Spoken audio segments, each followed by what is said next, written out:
The rail assembly on this deck is made up of 4 components. We have the posts, the lock rails running between posts, a cap rail that runs across the top, and finally the stainless steel cables, which tie the whole job together into a neat, functional assembly. You saw us set the posts in an earlier episode, but there's a bit more to know about accurately and efficiently boring all the holes necessary for routing these cables. Our design includes intermediate cable supports called pickets, which come straight from Feeney, the manufacturer of this entire cable rail system.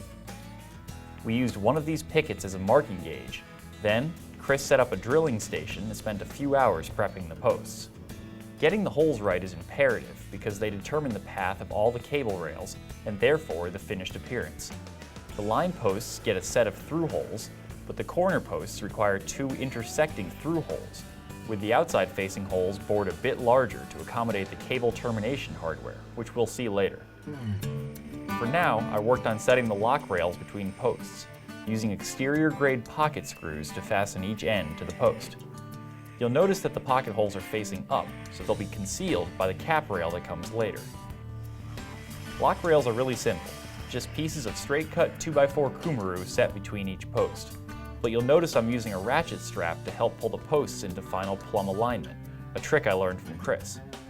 The strap also allows me to hold the lock rail in place tightly enough that I can free up my hands so I can focus on alignment and driving the screws.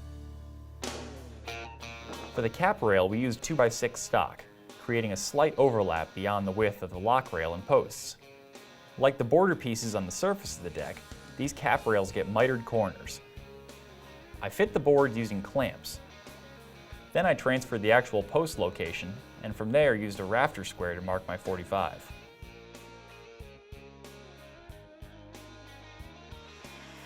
I used a router to round over the butt end that terminates at the house because that won't be accessible after installation. Then it was another round of cutting, tweaking, and perfecting the miter joints. With the board dry fit, I was set to start fitting the adjoining piece. Quick clamps are key here. You don't want to fasten either piece until you're sure that both are coming together nicely at the miter. The adjoining piece starts with a 45-degree angle on one end,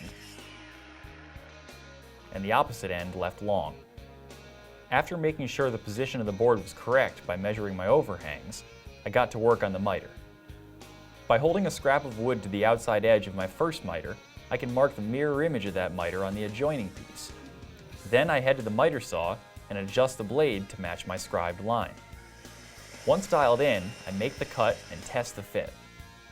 If I'm satisfied, I mark and cut the butt end and route the corners. Again, don't forget to hit the miters with your wax emulsion. I fit the board using clamps, line up the miter, and then use my pocket hole clamp to flush up the 2 cap rails for fastening. Like on the border decking, I use a counter board bit so I can plug the holes later. If your rails have butt joints, you can follow the same procedure of test fitting and layout to get all the pieces right. Then just turn the boards over and use pocket screws to fasten them together so they can be installed as one piece. Once all the joints were secured, I added screws from below, driving up through the lock rail and into the cap, pulling everything tight. The aluminum pickets that come with this Feeney CableRail system need to be cut to length. To do this, Chris holds one in place against an installed post, using a rafter square to line up the holes. Then he marks the length and cuts each piece of aluminum on the miter saw before attaching the flange that will secure it in place.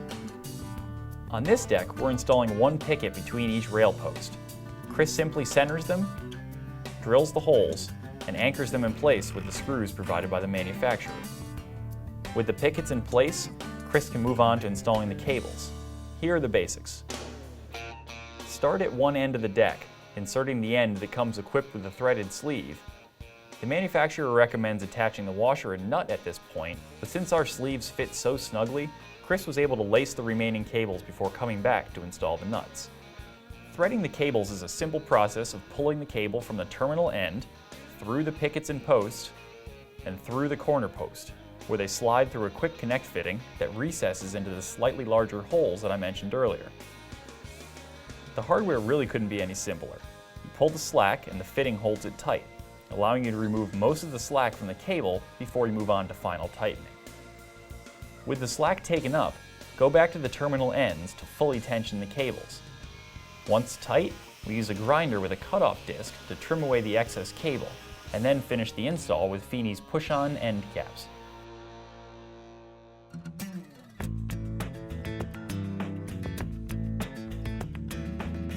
Chris, this is hands down the nicest deck that I've ever helped build. I agree, I love it. Could not have gotten the details nailed down without you coming down to help us out. Thanks, man. Thank you so much. You're welcome. Get My home pleasure. safe. Well, it's nothing left to do but sweep up and do a little patchwork. So we'll see you next time on Project House.